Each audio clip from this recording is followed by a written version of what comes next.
আমার ভাইয়েরা, আমি আপনাদের সম্মুখে পবিত্র কোরআন মাজিদ থেকে সূরাত ইব্রাহিমের প্রথম আয়াত তেলাওয়াত করেছি। বিশ্বনবীর পবিত্র মুখ অনুসৃত অসংখ্য হাদিসে নববী থেকে ছোট্ট একখানা হাদিস পাঠ করেছি। আল্লাহ তাআলা তৌফিক দান করলে এখান থেকে কিছু কথা বলবো। ওয়ামা তৌফিকি ইল্লা বিল্লাহ।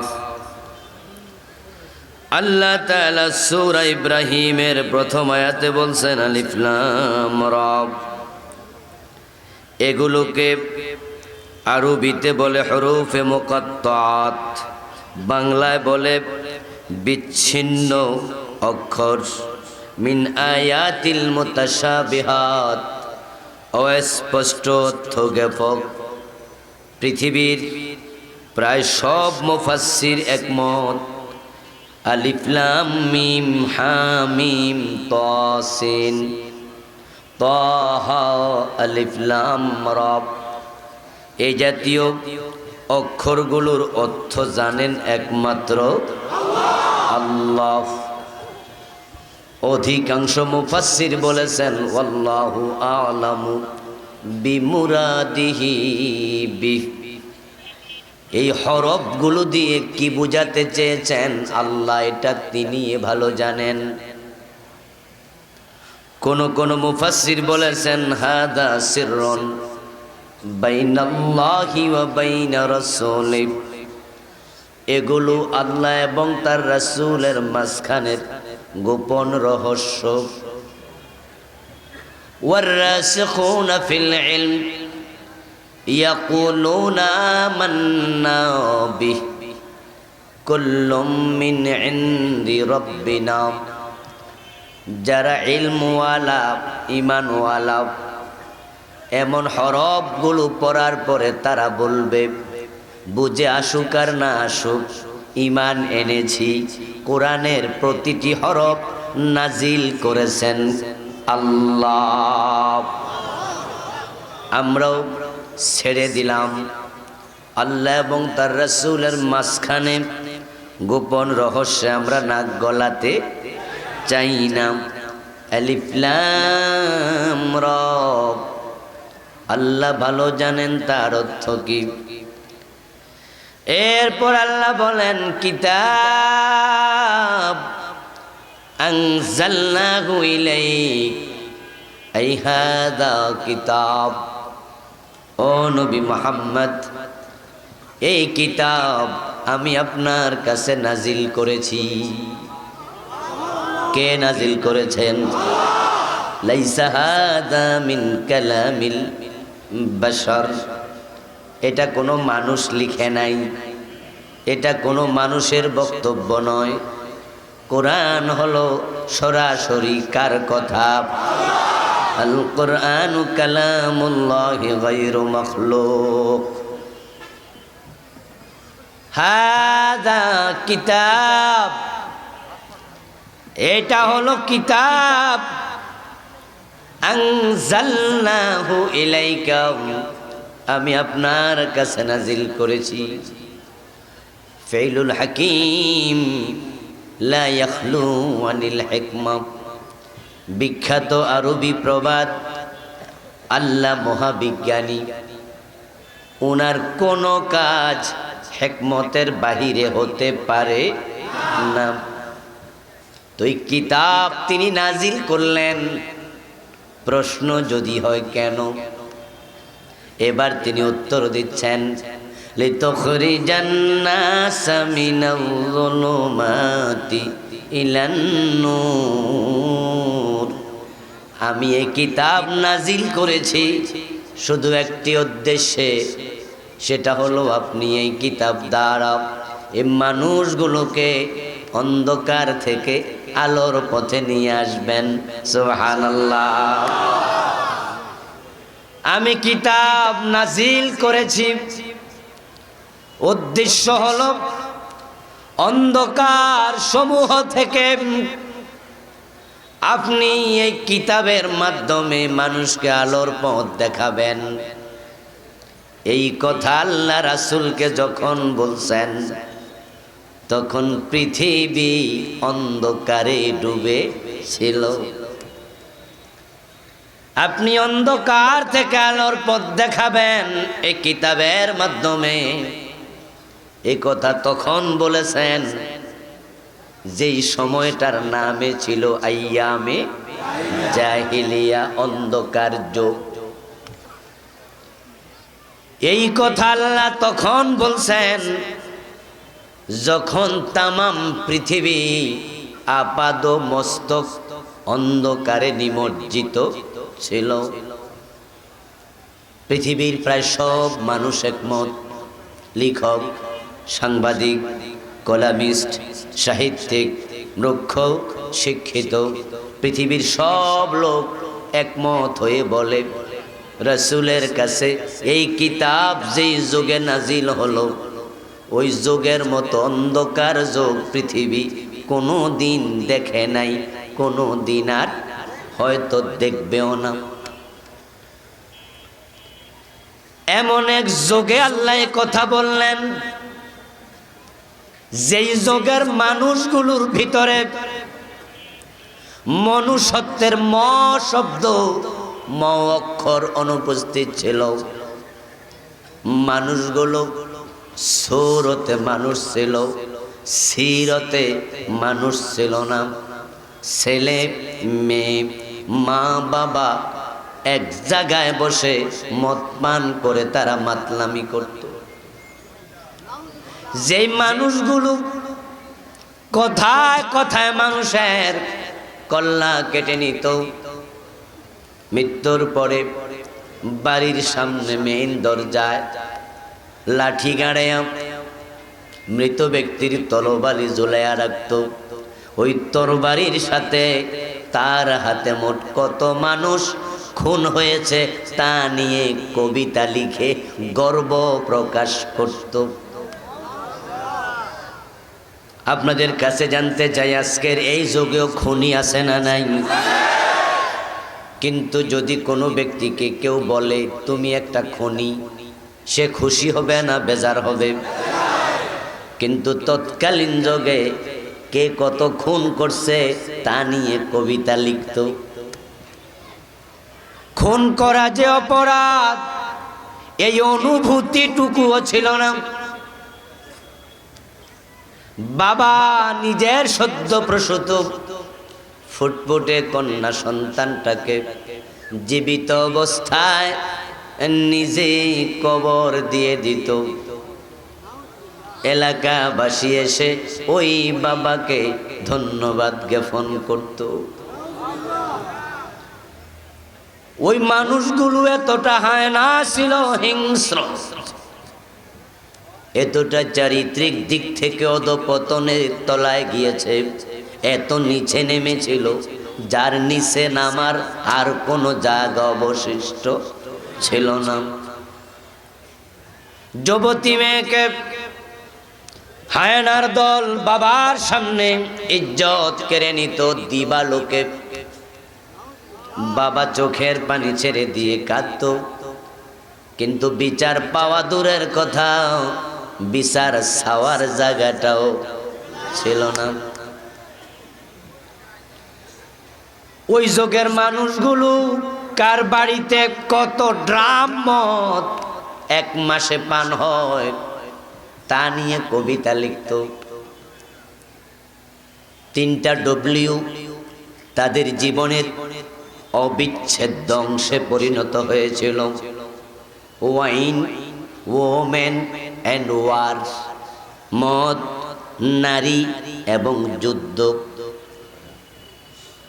ও কাজ মেলায় কে আগে তার ওট পানি পান করাবে তা নিয়ে ঝগড়া লেগে হাজার হাজার মানুষ যুদ্ধ করে মরে গেল। ওই যুদ্ধ চলেছে বংশানুক্রমিক 40 বছরের বেশি। ঠুনকো বিষয় নিয়ে মানুষ মানুষ মেরে ফেলত। রাস্তায় দাঁড়ায় গর্বের সাথে প্রকাশ করত পরিচয়, আমি চোর। পরিচয় দিত আমি ডাকাত। আমাদের দেশে চোর আছে না নাই? ওকে চোর বললে খুশি হয় না বেজার হয়? কোন চোর কি কোনো দিন বলে আমি চোর? কিন্তু মানুষগুলো কতটা নিচে নেমেছে, কেমন জাহিলিয়াত এসেছে, চুরিকে তারা পেশা মনে করত, ডাকাতিকে পেশা মনে করত, এবং এই বিষয় নিয়ে তারা কবিতা লিখত। ও কাজ মেলায় কবিদের আসর বসত, সাহিত্যিক মানের বিচারে ওই কবিতা যখন ফার্স্ট হতো, 1 নাম্বার হতো, ওই কবিতাকে সোনালী হরফে রেশমি কাপড়ে লিখে কাবার গিলাপের সাথে ঝুলাইয়া রাখত। ওই কবিতার প্রতিপাদ্য ছিল যৌনতা, মদ, চুরি, ডাকাতি, খুন, রাহাজানি, কে কত বেশি ব্যভিচার করেছে, কার হাতে কত হাজার মেয়ে ইজ্জত হারিয়েছে, তা নিয়ে তারা কবিতা লিখে প্রচার করত। অন্ধকার तमाम পৃথিবীকে সে ফেলেছিল। ওই কঠিন একটি সময়ে আল্লাহ তাআলা বিশ্ব নবীকে বলেন, আনজালনাহু ইলাইক, আমি আপনার কাছে কিতাবটা দিলাম, লিতুখরিজান নাস মিনাজ যুলুমাতি ইলান নূর। এই কিতাব দিয়ে আপনি মানুষকে এই অন্ধকার থেকে আলোর পথ দেখাবেন। জোরে আল্লাহর হাবিবে কিতাব পেলেন। এই কিতাব পাওয়ার মাত্র 23 বছর পরে তিনি চলে গেলেন দুনিয়া থেকে। ইন্তেকালের আগে বিশ্বনবী পৃথিবীর মানুষকে শুনিয়ে গেলেন। তিনি বললেন, তোমরা সবাই মিলে আমার জন্মের যুগের নাম দিয়ে যোগ্যতার যুগ, বর্বরতার যুগ, তমসার যুগ, অন্ধকার যুগ নাম দিয়ে আইয়ামে জাহিলিয়া। আমি নবী মুহাম্মদ বলে যাই, শোনো, খায়রুল কুরুনি করনি। আমি নবী বলি, আমার যুগ হলো পৃথিবীর সর্বশ্রেষ্ঠ যুগ। এমন পরিবর্তন হলো, অন্ধকার এমন ভাবে দূর হলো, যে মানুষগুলো চুরি ডাকাতিকে পেশা বলল, অন্যের সম্পদ শুধু চুরি করত না, ডাকাতি করত না, মালের সাথে, মহিলার গলার চেইনের সাথে, হাতের চুরির সাথে ওই নারীর কলিজার টুকরা সন্তানটাকেও নিয়ে বাজারে দাস বানাইয়া বিক্রি করে দিত।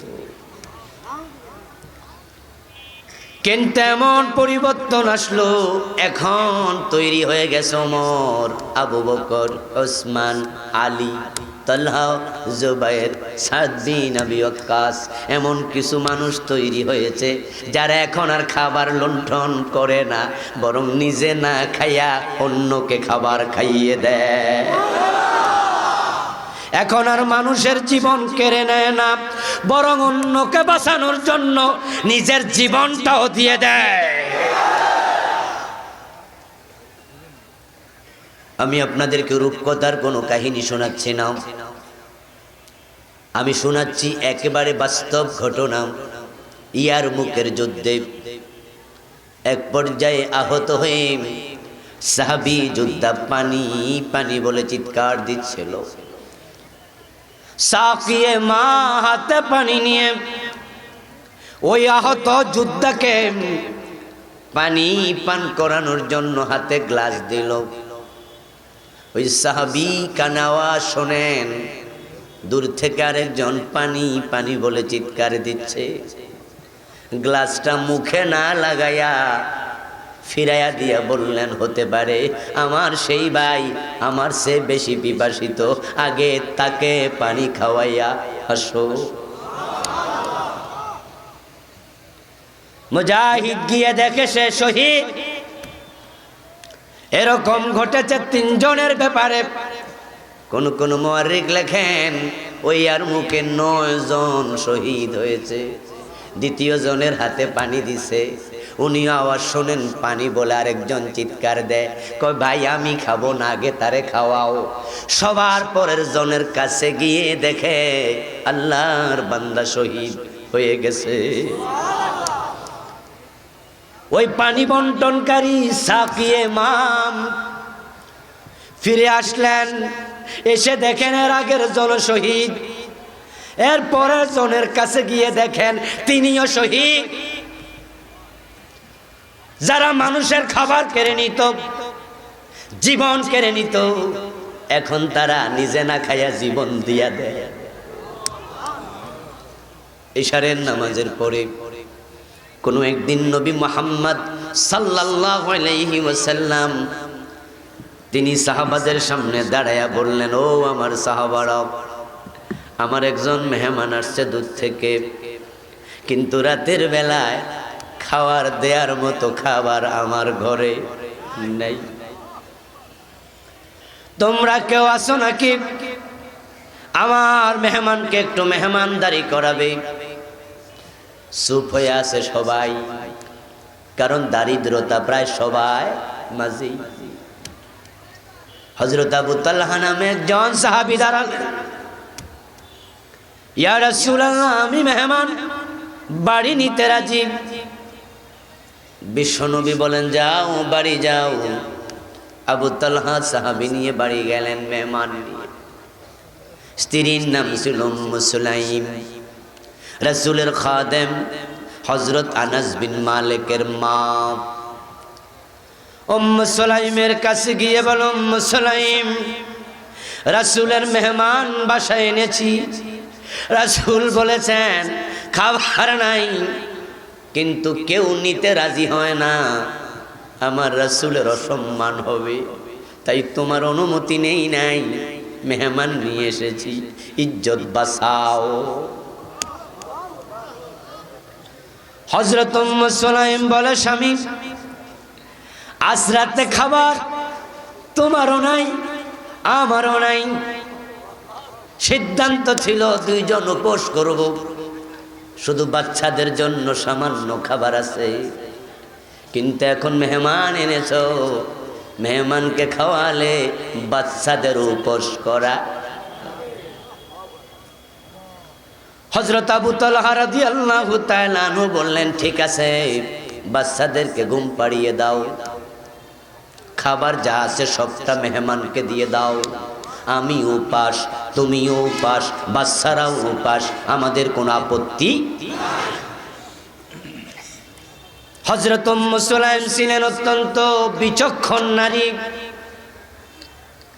তিনি বললেন, যদি মেহমানের সামনে খাবার দেই আর মেহমান বেঁকে বসেন, বলে বসেন আপনিও খান, আপনি না খাইলে আমি খামু না, দুইজন ভাগ করে খেলে মেহমানের পেট পুরবে না, তোমারও পেট পুরবে না, রাসূলের মেহমান অর্ধেক খাইয়া ঘুমাবে, এটা হতে পারে? স্বামী বলল, টেনশনের কারণ নাই, সবটা খাবার মেহমানের প্লেটে দিয়ে দাও। সামনে প্লেট দেওয়ার পর আমি অনুমতি চাইব, মহোদয় বাতিতে তেল কম, আপনি অনুমতি দিলে একটু নিবাতে চাই। বাতিটা নিবাইয়া দিয়া আমি তোমাকে বলবো আমার খাবারের প্লেটটা দাও, খালি একটা প্লেট আমার হাতে দিয়ে দিও, আমি নাড়াচাড়া করতে থাকবো, মাঝে মাঝে ঠোঁট নাড়াবো, মেহমান টের পাবে না আমি খাই নাই।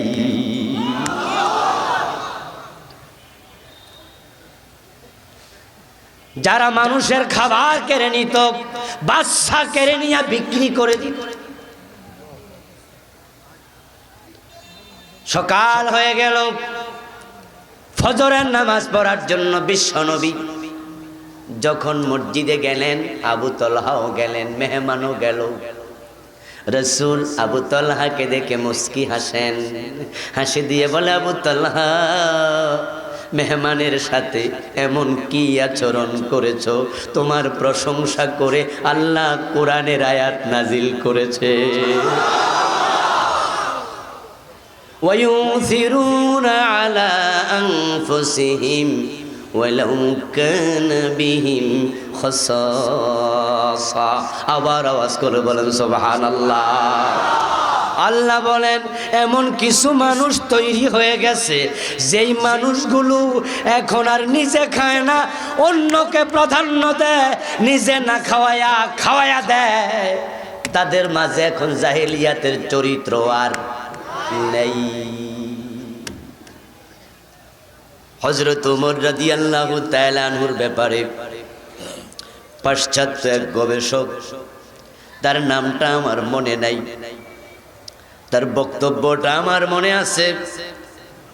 পাশ্চাত্য এক গবেষক বলেন তাম পৃথিবীকে যদি 10 গুণ বড় করে দেয়া হয়, রাষ্ট্রের যে সীমানাগুলো আছে ওই সীমানা বর্ডার মুছে দেয়া হয়, পরিণত হয় ওই রাষ্ট্রের রাজধানী যদি মদিনা প্রেসিডেন্ট বানিয়ে দেয়া হয় ওমরকে, তাহলে এক ওমরের পক্ষে এই 10টা পৃথিবীর মতো দুনিয়ায় শান্তি কায়েম করা সম্ভব।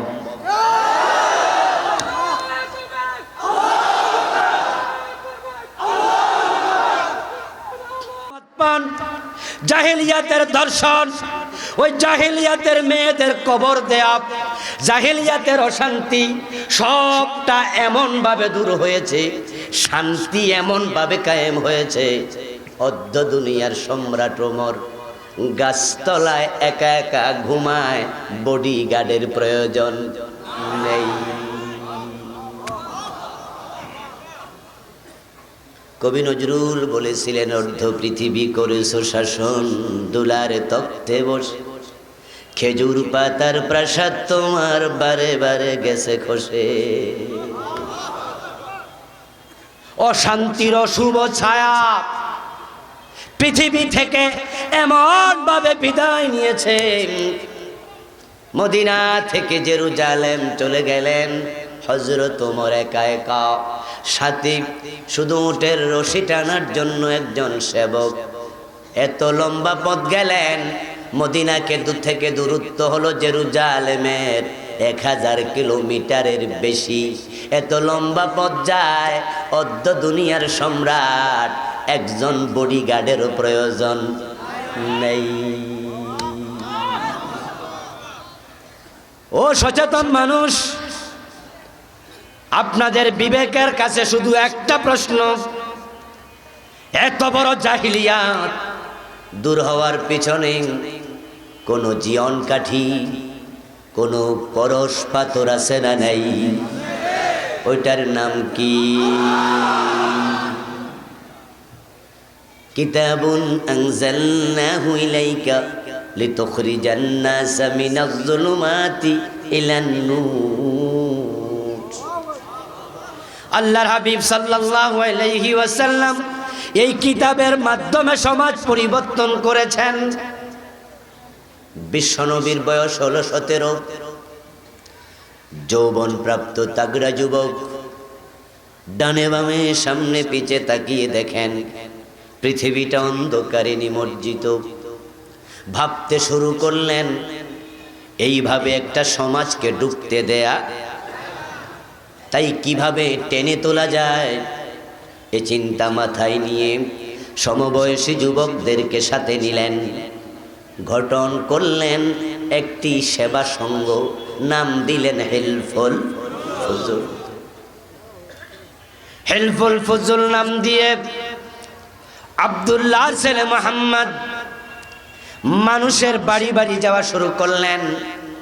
দরজায় কড়া নেড়ে মানুষের কাছে বলতে থাকলেন, চুরি করো না, ডাকাতি করো না, রাহাজানি চিন্তাই খুন ধর্ষণ করো না, মেয়েগুলাকে জীবিত কবর দিও না, অনাচার ছেড়ে দাও, মাদক পান করো না। সমন্বিত প্রয়াসে দাওয়াত চলছে।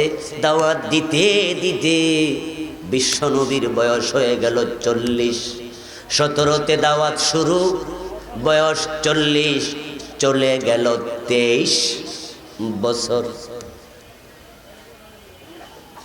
হেলফুল ফজলের প্রতিষ্ঠাতা সভাপতি মোহাম্মদ ইবনে আব্দুল্লাহ 23 বছর দাওয়াত দেওয়ার পরে ব্যবসায়ীর মতো রাত যখন গভীর হয়, কাস্টমার যখন কমে যায়, বাড়ি যাওয়ার সময় হয়, ব্যবসায়ী সারাদিন বেচা কেনা করেছে, ক্যাশের মাঝে টাকা রেখেছে, যাওয়ার সময় সুযোগ যদি থাকে হিসাবটা করে, যদি সুযোগ না থাকে কমপক্ষে টান দিয়া এক নজর তাকাইয়া দেখে, ঠিক না, যে কি বেচলাম আজকে।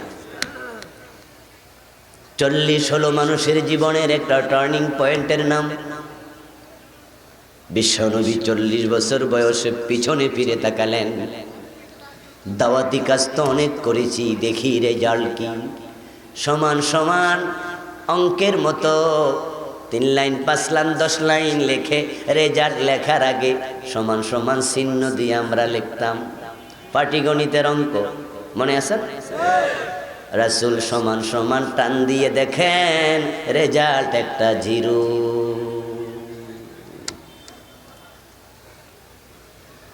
আমাদের বাংলাদেশের মতো স্বাধীনতার পরে চলে গেল 48 বছর, হাজার হাজার মাহফিল হয়, নামাজি পড়ে না, তাবলীগের দাওয়াত হয়, নামাজি পড়ে না, লাখ লাখ পীর আছে, নামাজি পড়ে না, হাজার হাজার মাদ্রাসা, নামাজি পড়ে না। মাহফিলের বক্তা বলে নামাজ পড়ো, পীর বলে নামাজ পড়ো, হুজুর বলে নামাজ পড়ো, তাবলীগ বলে নামাজ পড়ো, মুদাররিস বলে নামাজ পড়ো, মা বাবা বলে নামাজ পড়ো। কিন্তু বন্ধু ফজরের টাইমে সালাম ফিরাইয়া দেখেন মসজিদে কয় কাতার।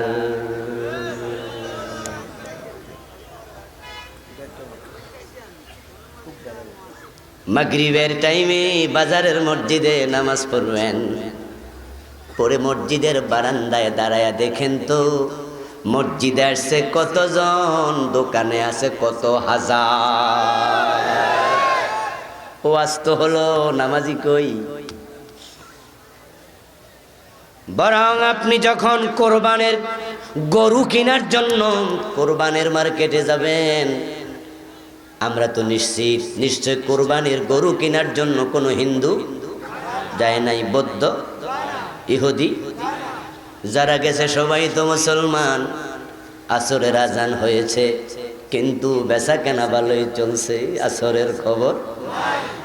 গরু কিনতে কিনতে আসর শেষ, গরু কিনে বাড়িতে যাইতে যাইতে মাগরিব শেষ।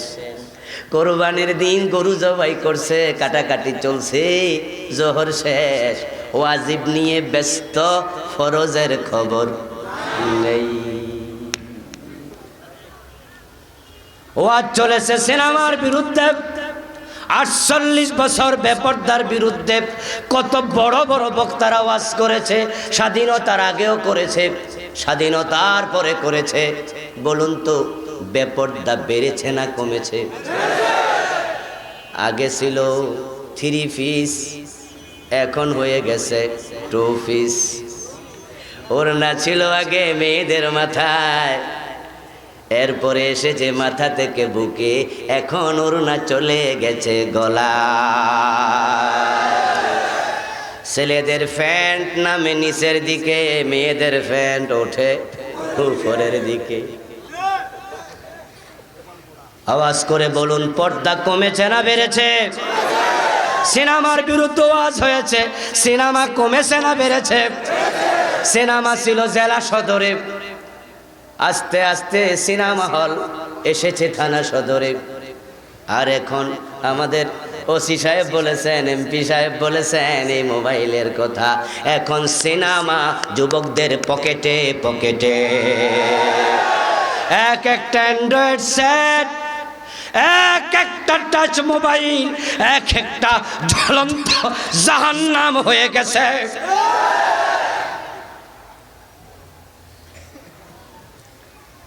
বিশ্বনবী দেখেছেন 23 বছর দাওয়াতি কাজ করে রেজাল্ট 0।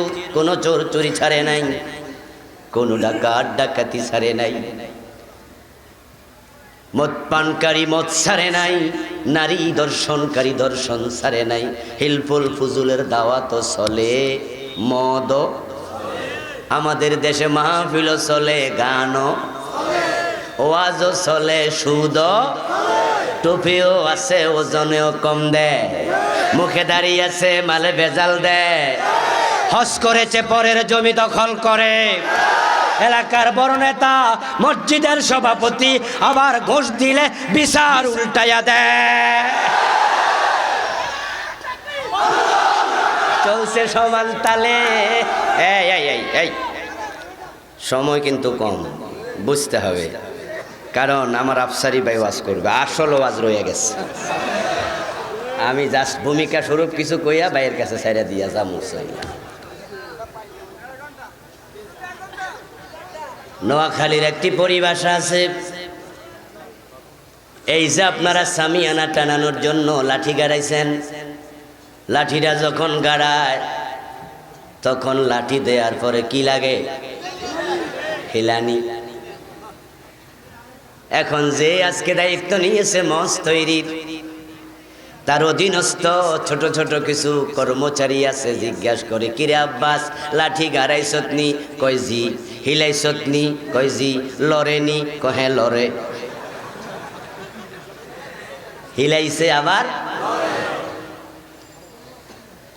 আপনি হিলাইছেন, লড়ে, এর উপরে সামিয়ানা হবে না, ওয়াজও চলে, অন্যায় কমে না, এই ওয়াজ দিয়ে কাজ হবে না, ভিন্ন কিছু লাগবে। আমাদের এমপি মহোদয় চমৎকার ভাবে বলেছিলেন, বছর একবার মাহফিল করবেন আর মনে মনে ভাববেন মনে হয় সব হেদায়াত হয়ে গেছে। না রে ভাই, ভিন্ন কিছু লাগবে।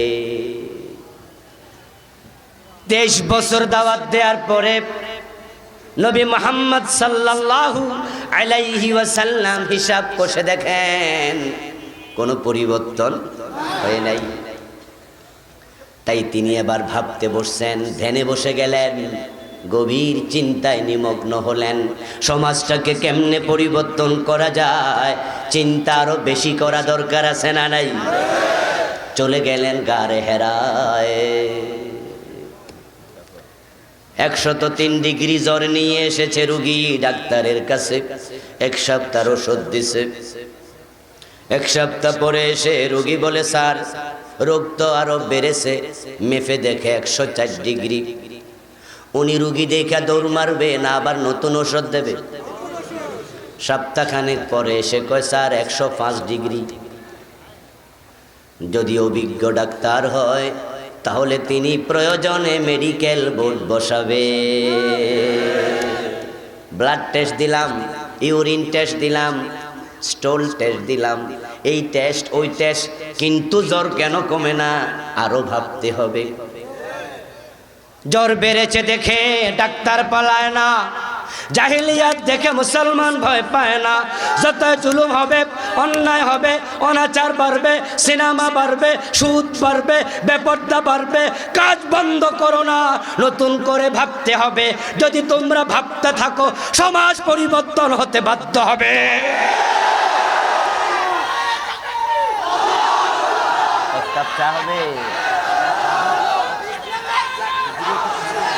আমার মুসলমান ভাইয়েরা, বিশ্ব নবী ভাবতে বসলেন গারে হেরায়। মক্কা থেকে প্রায় 3 মাইল দূরে জবলে নূর পাহাড়ের একবারে চূড়ায় একটা ছোট্ট গুহা। সুযোগ থাকলে উঠবেন, যা গেলে দেখবেন ওই গুহা বিশ্ব নবীর ধ্যানের স্মৃতি বহন করে আছে। ওটা ফরজ, ওয়াজিব, মুস্তাহাব, সুন্নত নয়, এটা আবেগের বিষয়। আমিও 2005-এ উঠেছিলাম, 48 মিনিট সময় লেগেছিল। আল্লাহর হাবিব সেখানে ধ্যান করছেন কিভাবে সমাজ পরিবর্তন হবে। ওই ধ্যানে মগ্ন অবস্থায় আল্লাহ কোরআন নিয়ে জিবরাইল পাঠাইয়া দিলেন। নাজিল হয়ে গেল, ইকরা বিসমি রাব্বিকাল্লাযী খালাক, সূরা আলাকের প্রথম 5 আয়াত। তিনি নবুয়তের অভিধায় অভিষিক্ত হলেন, ওহী বন্ধ হয়ে গেল। কোন ঐতিহাসিক বলেন 6 মাস ওহী বন্ধ, কোন ঐতিহাসিক বলেন 2 বছর বন্ধ, কোন ঐতিহাসিক 2.5 বছর 3 বছরের কথাও বলেছেন। কিন্তু তিনার ধ্যান বন্ধ হয় নাই, তিনি গারে হেরায় আসা যাওয়া করছেন।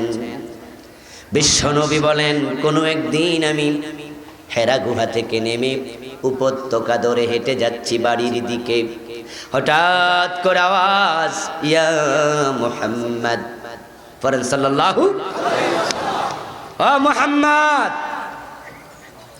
আমি সামনে তো দেখছি কেউ নাই, তাই ভাবলাম কেউ পিছন থেকে ডাকে কিনা। ফিরে দেখি পিছনেও কেউ।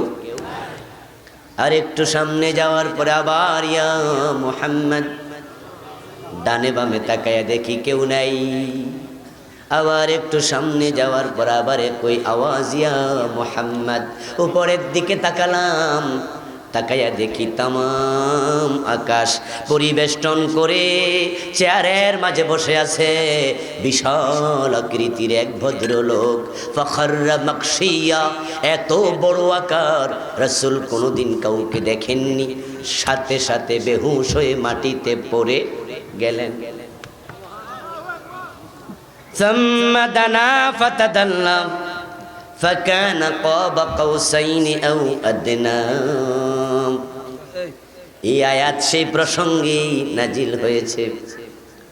যদিও কেউ এটা মেরাজের সাথে লাগাতে চান, তাফসীরে খাজান, সাফওয়াতুত তাফসীর, ইবনে কাসির, তাফসীরে সাউদী সহ অধিকাংশ মুফাসসির বলেছেন এই আয়াতটা তখনকার প্রসঙ্গের। জিবরিল আমিন চেয়ারে বসা, আল্লাহর হাবিব হযরত জিবরিলকে নিজের সুরতে দেখলেন।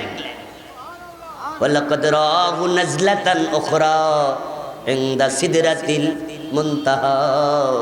আরেকবার দেখেছিলেন নিজস্ব আকৃতিতে মেরাজের রাতে সিদরাতুল মুনতাহার কাছে।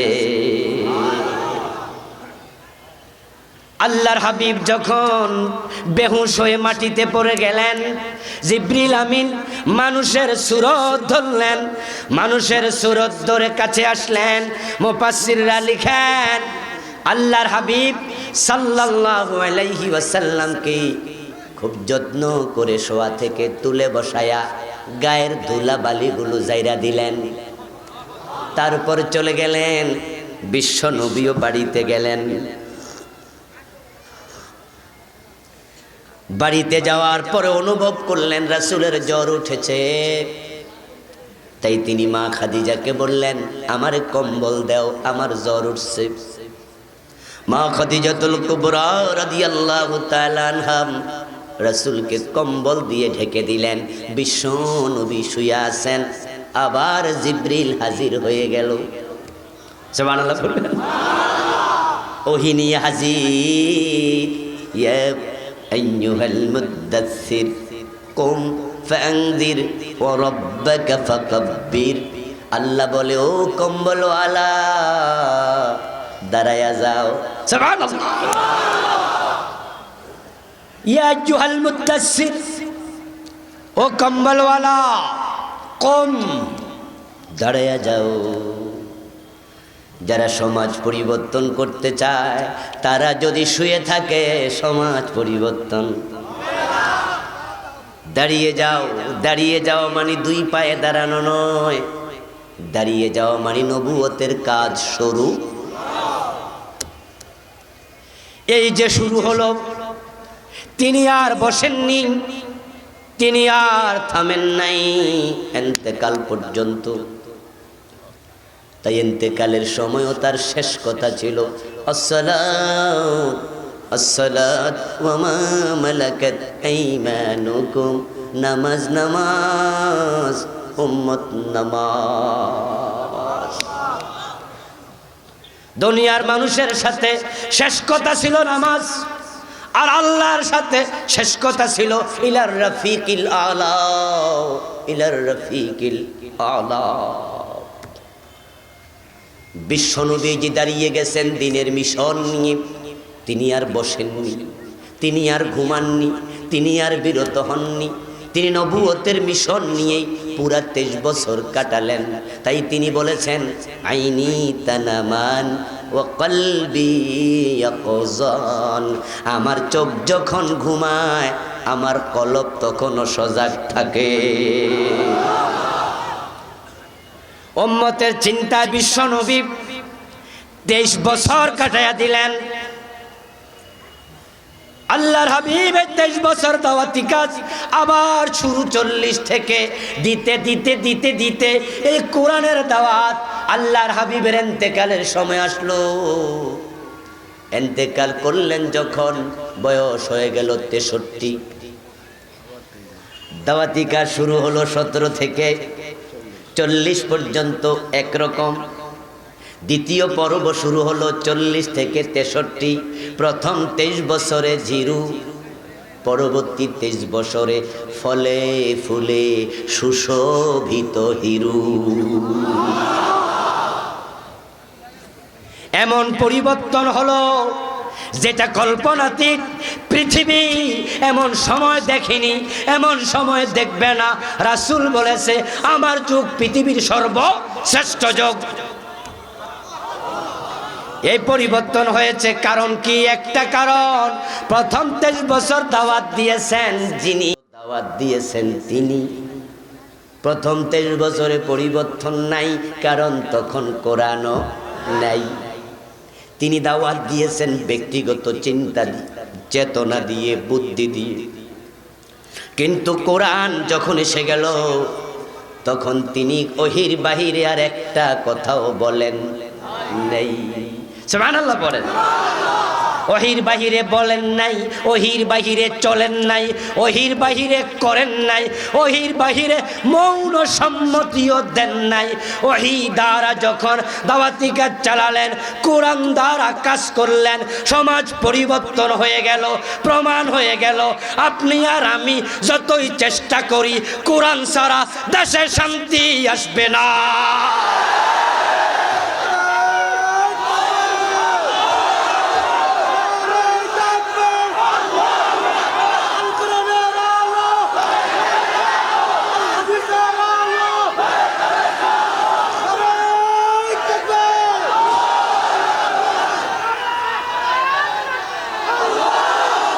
আমার মুসলমান ভাইয়েরা, আল্লাহর হাবিব সাল্লাল্লাহু আলাইহি ওয়াসাল্লাম যে কোরআন দিয়ে অন্ধকার দূর করেছেন, জাহিলিয়াত পরিবর্তন করেছেন, ওই কোরআন আমাদের কাছে আছে না নাই? কিন্তু অন্ধকার দূর হয় না কেন? এর কারণ, আমরা কোরআনকে পরিবর্তনের কিতাব বানাই নাই, আমরা কোরআনকে বানাইছি মরা মানুষের কিতাব। এমপি মহোদয় বলেছিলেন, কোরআন বিশ্ব যার মানবতা, যত মানুষ সবার সংবিধান, ঠিক না? আমরা এখন এটাকে আর সংবিধান বানাই নাই। আমরা এটার কাছে যাই, মানুষ মরলে, বাবা মরেছে, হুজুর ডাকো, দেখবেন কেউ মারা যাওয়ার সাথে সাথে তার ছেলে ফুলে নাতি ফতি সবাই লাশ রাইখা চারিপাশে বইহা কোরআন পড়ে।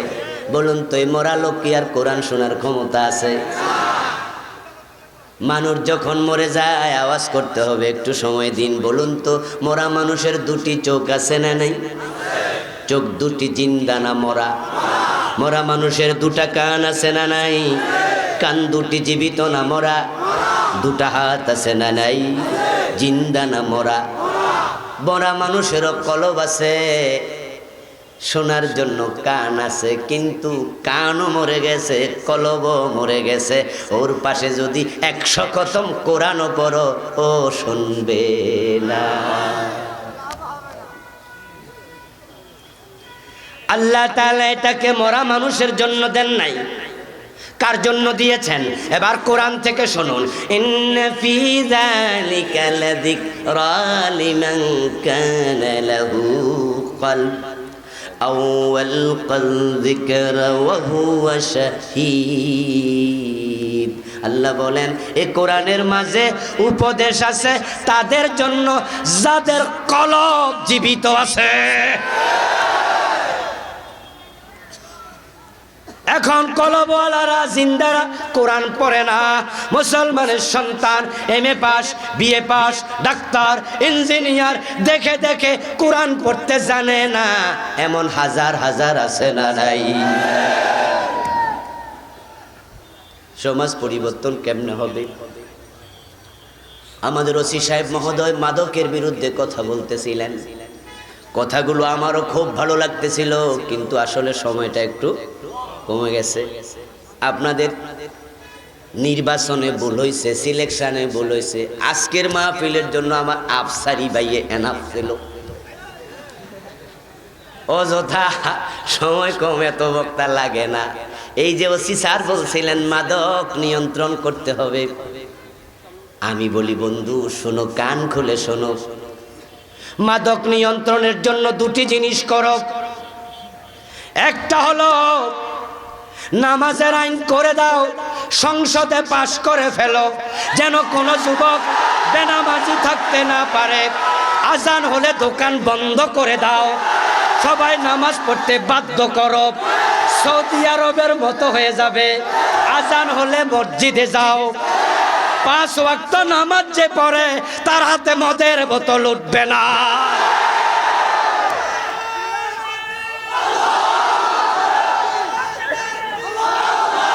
এবার একটু থামেন। শীতকাল আসছে, আসছে না? ফজরের টাইমে শীত বেশি না? ও বন্ধু, 5 ওয়াক্ত নামাজের মাঝে ফজরও আছে না নাই? আল্লাহর যে বান্দা ওই শীতের মাঝেও ফজরের নামাজ কাজা করে না,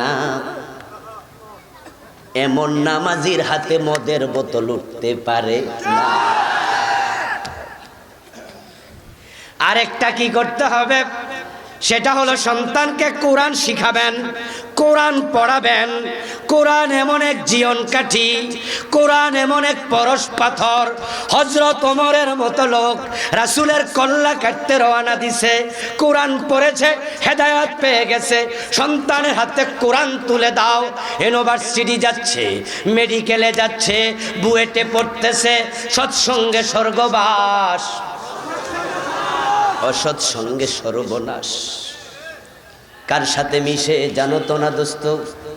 বাড়িতে তো আগলে রাখছিলা, কিন্তু এখন তো চলে গেছে জাহাঙ্গীরনগর ইউনিভার্সিটি, চলে গেছে ঢাকা ইউনিভার্সিটি। আমি ঢাকা ভার্সিটি থেকে পিএইচডি করছি। ইউনিভার্সিটিতে যখন যেতাম পিএইচডির কাজে, মাঝে মাঝে হলের মসজিদে নামাজ পড়া লাগতো জোহর। 2 তলা 3 তলায় মসজিদ। যখনই যেতাম দেখতাম বারান্দায় দাঁড়ায়া দাঁড়ায়া ইউনিভার্সিটির ছেলেদের মাঝে অনেকে বিড়ি টানতাছে। গোসল করতে যাবে, পত্রিকা হাতে, এক হাতে পত্রিকা পড়ে আর এক হাতে বিড়ি টানে। হাফ প্যান্ট পরছে, শর্ট প্যান্ট, হাঁটুর উপরে। আমি তাকায়া তাকায়া কষ্ট পেতাম। কয়েকদিন পরে তারাই তো টিউনো হবে, তারাই তো ডিসি হবে, তারাই তো ওসি হবে, তারাই তো মন্ত্রী হবে। যারা নিজেরা সিগারেট টানে, নিজেরা গাঁজা টানে, তারা জাতিকে কেমনে বাঁচাবে? তাই আপনাকে আমি বলবো, থামেন থামেন, আপনার সন্তানের হাতে কোরআনটা তুলে দেন, কোরআনটা তুলে দেন। কারণ ইউনিভার্সিটিতে গাঁজা টানে না, মদ খায় না, 5 ওয়াক্ত নামাজ পড়ে এমন ছেলেও আছে না নাই? হলের মসজিদগুলোতে নামাজ পড়তে গেলে দেখতাম 5 কাতার 10 কাতার। কাউকে দেখতাম বিড়ি টানতেছে, কাউকে দেখতাম হাফ প্যান্ট পরে খাড়ায় আছে, কাউকে দেখছি মসজিদে নামাজ পড়তেছে। আমি বিশ্বাস করি যেই মা বাবা সন্তানের হাতে কোরআন তুলে দিয়েছে, ওই সন্তান যার হাতে কোরআন ওঠে তার হাতে গাঁজা উঠবে না। তার প্রমাণ হাটহাজারী মাদ্রাসা, তার প্রমাণ সরসিনা মাদ্রাসা, তার প্রমাণ আপনাদের রায়পুর কামেল মাদ্রাসা, ফালাহিয়া মাদ্রাসা, হাটহাজারী মাদ্রাসায় 10-12 হাজার যুবক আছে। যতগুলো হল আছে তল্লাশি করলে মদের বোতল কয়টা পাওয়া যাবে? কিন্তু জাহাঙ্গীরনগর ঢাকা ইউনিভার্সিটি তল্লাশি করলে হলে মদের বোতল 1-2টা তো পাওয়া যাবে। বরং এমন হলও আছে বইয়ের চেয়ে মদের বোতল বেশি পাওয়া যাবে। হানাহানি, মারামারি, কাটাকাটি পাবলিক ইউনিভার্সিটি একটা পাওয়া যাবে না যার মাটিতে রক্তের দাগ নাই। অনার্স মাস্টার্স করেছি, দাওরা করেছি, কামেল করেছি, সব জায়গায় ঘোরার সুযোগ পেয়েছি, দেশে বিদেশে লেখাপড়ার সুযোগ আল্লাহ দিয়েছে। আমি অভিজ্ঞতার আলোকে বলছি, কষ্ট আপনি নেবেন না, এটাই বাস্তবতা। হাটহাজারী মাদ্রাসায় মদের বোতল নাই, কারণ সবার হাতে কোরআন। আর অন্য জায়গায় মদের বোতল আছে, কারণ সবার হাতে কোরআন। আচ্ছা, কোনো বাবার পক্ষে কি তার ছেলেকে প্রশ্ন করা সম্ভব?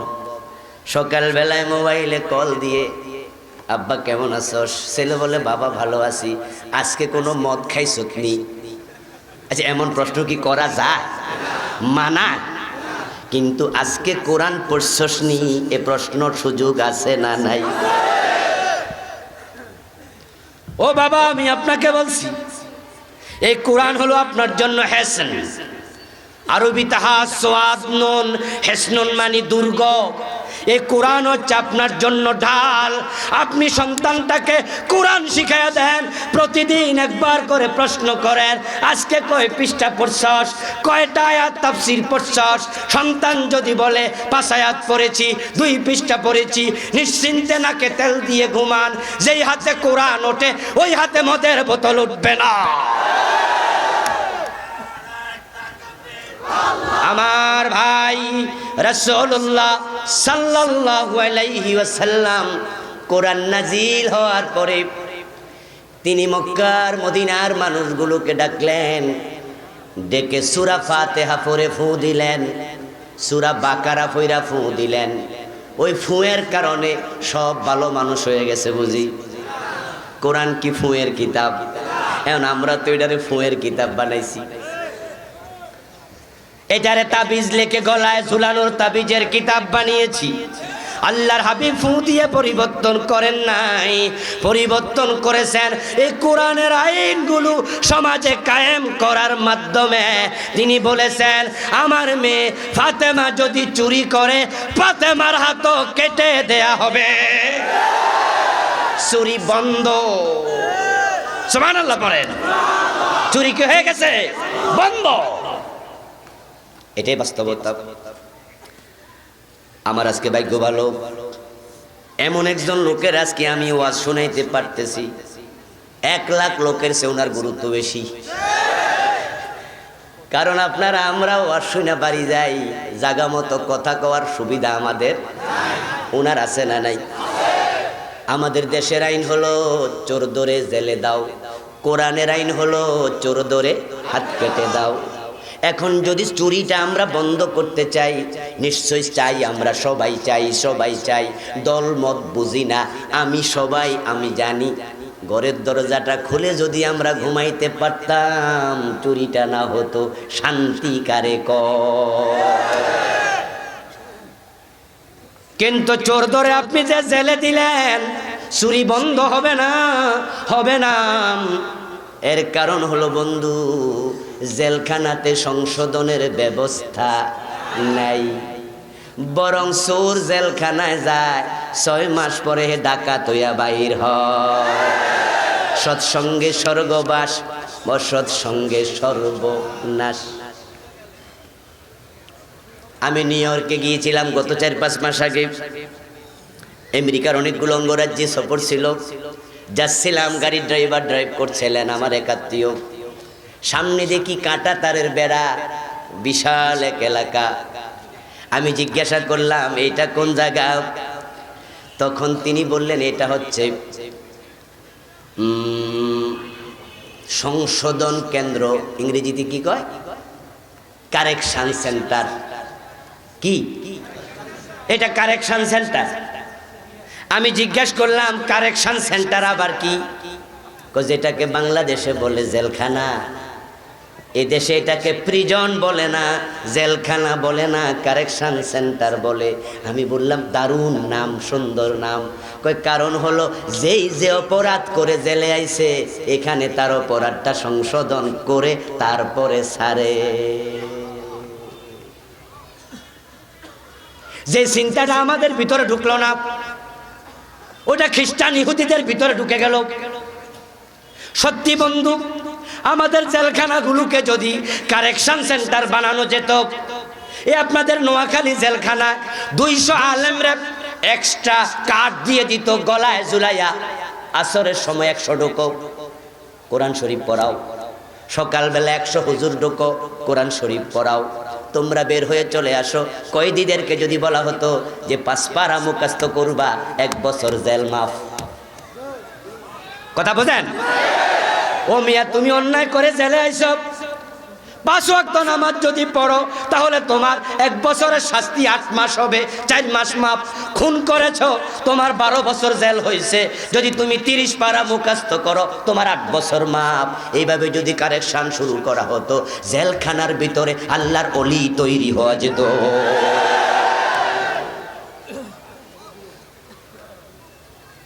আমার ভগ্নিপতি ড্রাইভ করছিল, আমার গল্প করে বলে আমি ট্রাফিক সিগন্যাল লস করেছি, তা আমার বিরুদ্ধে হলো মামলা। গেলাম আদালতে মামলা ভাঙ্গানোর জন্য। হাকিম আমারে বলতেছে তুমি যে অপরাধটা করছো তোমার 2টা শাস্তি আছে, একটা নেও আর একটা বাদ। 1 নাম্বার শাস্তি, তোমাকে আমি এত টাকা জরিমানা করলাম এবং তুমি যে অপরাধ করেছো অপরাধীর তালিকায় 6 মাস নাম থাকবে, 6 মাস পরে তুমি এই নামটা মুছে যাবে। এটা করলে নেও, এত টাকা জরিমানা দাও, বাড়ি চলে যাও। আর একটা অপশন হলো 1 টাকাও জরিমানা করব না, অপরাধীর তালিকায় নামও লিখব না, তবে তুমি আজকে সকাল থেকে সন্ধ্যা পর্যন্ত কেমনে ড্রাইভিং করা লাগে আইনের বই পড়বা, মুখস্থ করবা, শিক্ষক আছে তোমারে শিখাবে বা তো খাওয়াইব। আমি তো শুনে অবাক, তাদের দেশে শান্তি আমাদের দেশে নাই। কারণ ইসলামের যত মজা আদর্শ সব তারা নিয়ে গেছে, আর আমরা বিদেশ যাই শুধু তাদের হাফ প্যান্ট পরা শিখে আসি।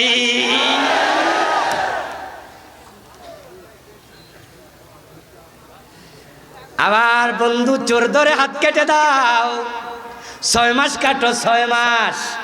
আমি নিশ্চয়তা দিয়ে বলতে পারি যদি হাত কাটার আইনটা চালু হয়ে যায়, আপনাদের রায়পুরে 5 জন কাটছে, সেনবাগে 10 জন কাটছে, নোয়াখালীতে 20 জন কাটছে, চিটাঙ্গে কাটছে। পত্রিকায় লেখো, টেলিভিশনে দেখাও, 6 মাস চালাও। আল্লাহর কসম করে বলবো 6 মাস পরে চোর পাওয়া যাবে না।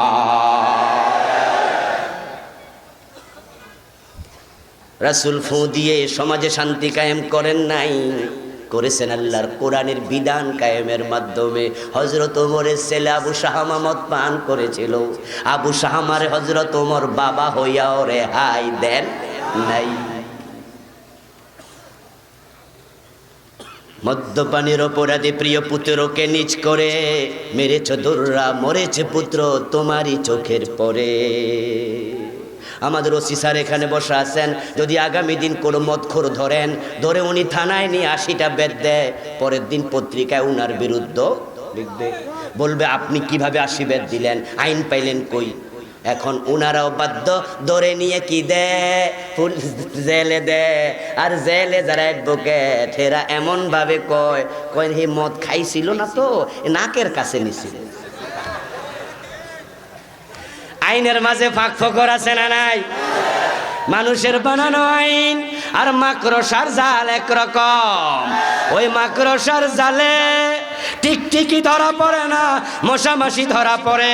মানুষের বানানো আইন এমন ফাঁক আছে, গরিব জেল খাটবে, ধনী বের হয়ে যাবে।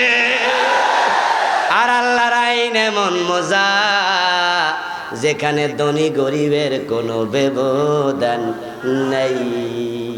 হযরত ওমরের ছেলে কি হয়েছে 80 বেত লাগাও।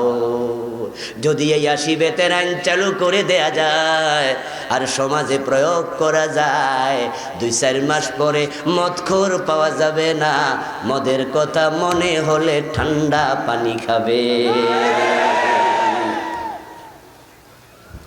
আমার ভাইরা, সমাজ পরিবর্তনের জন্য কোরআনটা যথেষ্ট, কোরআনটা যথেষ্ট, কোরআনটা যথেষ্ট। আসুন আমরা কোরআন পড়ি, কোরআন বুঝি, আল কোরআনের সমাজ গড়ি। কোরআন কোনো দলের না, কোরআন কোনো ব্যক্তির না। বর্তমান গভর্নমেন্ট খুবই পাওয়ারফুল গভর্নমেন্ট, ক্ষমতায় আছে, তারা থাকুক, আমাদের আপত্তি নাই। কিন্তু আমরা তাদেরকে বলবো একটা একটা করে কোরআনের আইন ঢুকায়া দাও। কোরআনের আইন যখন চালু হবে, অন্যায় অনাচার এমনি দূর হয়ে যাবে। এই যে ইফটিজিং অমুকের ছেলের লগে তমুকের মেয়ে পালায়া যায়, যাবে না কেন? জি বাংলা স্টার জলসা তো সারাদিন এড়িয়ে শিখা, সারাদিন তো এগুলাই শিখা।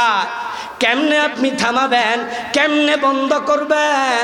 আইন হয়ে গেছে 16 বছরের নিচে মেয়ে বিয়ে দেয়া যাবে না। 18 ছিল, এটা 2 বছর একটু ভালো। যে মেয়েরা ফিজিক্যালি আনফিট, তারে বিয়ে দিলে অল্প বয়সে মা হলে সংসারও বুঝবে না, দাম্পত্য জীবনে কলহ হবে, বাচ্চাও পুষ্টিতে ভুগবে, মাও পুষ্টিতে ভুগবে। তাই যদি বাল্য বিবাহের ব্যাপারে বুঝে শুনে আইন হয়, সবার জন্য সমান না, মেডিকেল বোর্ড থাকবে। কোনো মেডিকেল বোর্ড যদি মনে করে ক্লাস 10-এ পড়ুয়া মেয়ে মা হওয়ার মতো সামর্থ্য আছে, তাকে ছাড় দাও। আর যদি ফিজিক্যালি আনফিট, তাকে বিয়ে দিও না, সিস্টেম মোতাবেক করো। আমি আইনের পক্ষে। বাল্য বিবাহ বন্ধ করলা, কিন্তু বাল্য প্রেম বন্ধ করা দরকার আছে না? না তো হাই স্কুলে যা কাম শুরু করে এটা থামাইবা কেমনে? এজন্য পর্দা দরকার আছে না নাই? পর্দার আইন কায়েম করো, ইফটিজিং থাকবে না। কোরআন পড়ুন, কোরআন বুঝুন, আল কোরআনের সমাজ গড়ুন। আল্লাহ তৌফিক দান করুন। হাযা মা ইনদি ওয়াল ইলমু ইনদাল্লাহ, আলাইহি তাওয়াক্কালতু ওয়া ইলাইহি উনীব।